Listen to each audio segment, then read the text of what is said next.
Let me introduce the guests for this in-depth look. We have political commentator Sarah Marusek, who's joining us from Beirut. And we have author and Middle East affairs expert Saab Shah, who joins us via Skype from Belfast.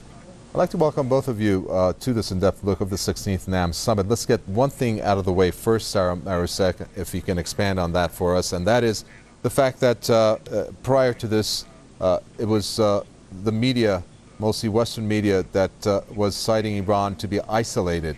But we have seen that actually to be the opposite, in which it's those Western countries who appear to be isolated, given the various statements coming from these high-ranking officials, from emirs, presidents, down to foreign ministers, and of course their delegations. Well, yes, of course. Right now it is absolutely the Western countries that are isolated, and particularly the United States with its hawkish policies towards Israel. And I think that the Israeli reaction to the NAM meeting it shows that Israel is scared because they know that Iran is not isolated. They know that the Palestinian question is supported by the vast majority of not only the people of the world, but the people's leaders who come together in Tehran for the summit. And so this is just a real beautiful, inspiring event that's happening right now, because we're seeing what the world really thinks. The vast majority of the world is represented by NAM. It's not represented by NATO. It's not represented by the Security Council. And so it's really quite lovely to see the solidarity that's in Tehran right now. People supporting each other. Of course, there are going to be disagreements about particular political situations on the ground, but the strong feeling amongst everybody is for Palestine, against Western hegemony, against Western interference in the sovereign affairs of countries around the world, no matter where those countries are, whether they are in Africa, Latin America, or here in the Middle East, or in Asia. These leaders are coming to say, look, we have something to offer the world on our own terms. We have our own policies and our own cultures that are going to play a role in determining these policies, and we don't need Western countries, and particularly the United States, telling us what to do, because we're stronger than that, and we can come together and we can join as one unit at something like this NAM summit to show the West that we actually not only are strong as individual countries, but we can come together as this beautiful body that presents a counter-hegemony to the current system. You mentioned a statement made there by Israel, Saab Shah, pretty severe, don't you think? Give us your reaction. Benjamin Netanyahu basically calling this a stain on humanity. Do you think he's offending these 120 countries, which represent 2/3 of the UN's 193 nation membership? He actually offended a whole of humanity with such a statement. I commented myself earlier on social networks about this, and I said it's the only insult to humanity is the existence of the entity of Israel and people like him. Since war criminal like him and like his state, who's loaded with war crimes against humanity, come and insult the second largest gathering on earth after the General Assembly of the United Nations. And that shows how desperate they are, and shows how worried they are from the status Iran gaining day by day on the international arena, and the respect it commands among a huge gathering like the non-alliance movement.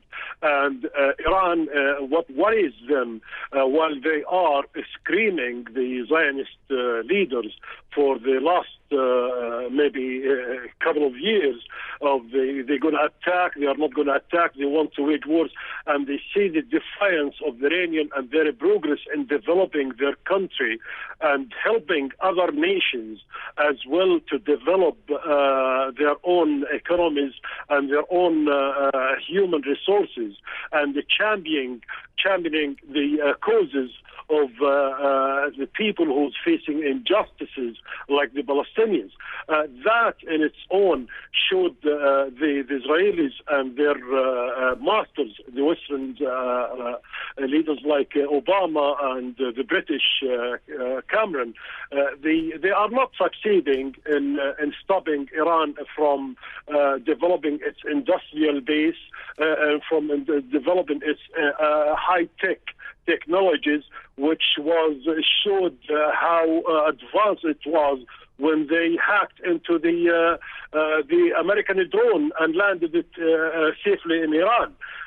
Such things, they try to cover it up with denying Iran to develop its nuclear program. And the whole fuss they create in the international arena, like it's Iran developing nuclear powers, which the Iranian leadership, as Samahat Khamenei said today, they will never develop such a thing because there is fatwa actually in Iran against such weapons, and they consider it a sin against humanity. So they used this pretext to try to damage the powerful and the strength which Iran pushing ahead in developing its own industrial, as I said, bases and human resources, and becoming one of the major players internationally, right, and dependent on its own, not using support or the help of any other. That is the major thing behind the whole thing. They try to sabotage the development of Iran. Right. We do have to, Sarah Marizek, commend Ban Ki-moon for attending this NAM summit, unlike what the U.S. and Israel wishes were. But at the same time, tell us if you think he's sincere. And I'd like to flashback here to the year 2008, Operation Cast Lead, when Ban Ki-moon was in the Gaza Strip in a wreckage where smoke was coming out of these stones of the bombardment that had occurred, of which we know about 1,500 Palestinians died. What did Ban Ki-moon do since then?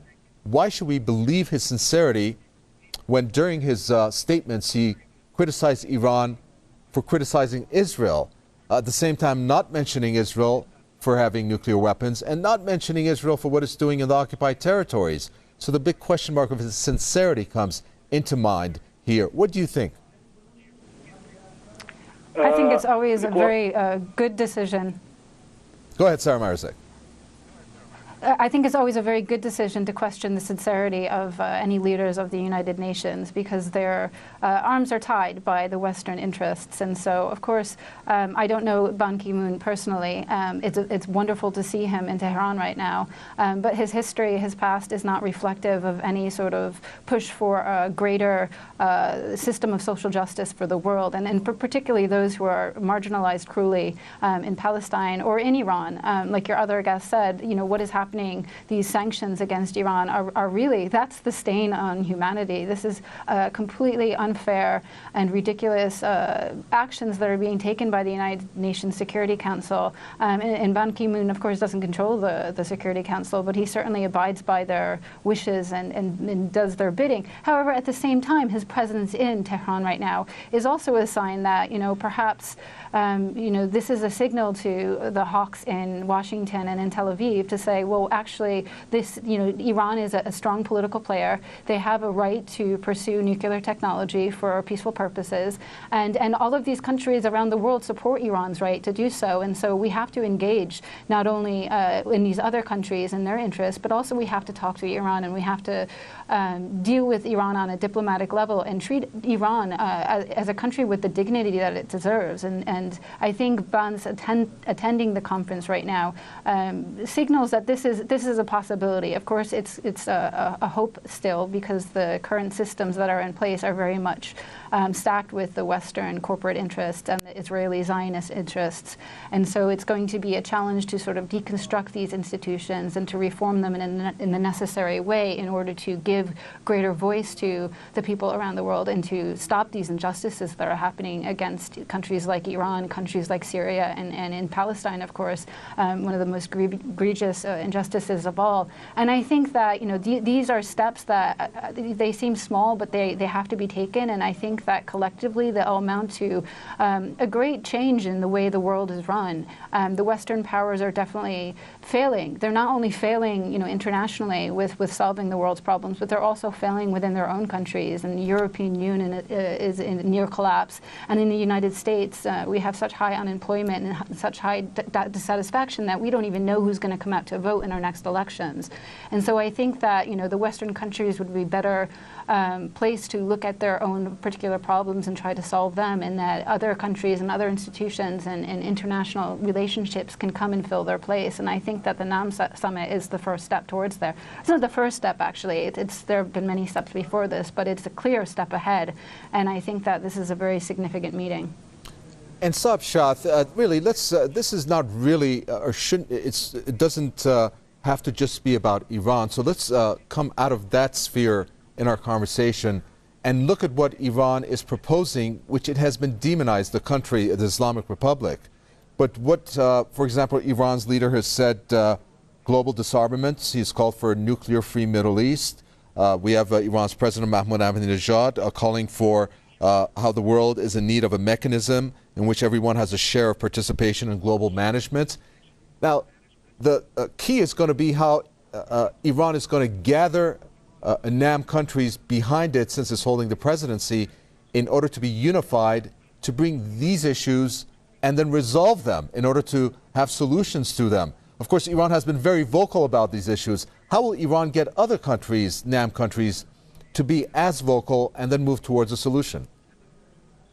Exactly, and I refer to Ban Ki-moon as well in there, is to sabotage what you said about, because I believe this man is a puppet at the end of the day of the Western powers, mainly the United States of America.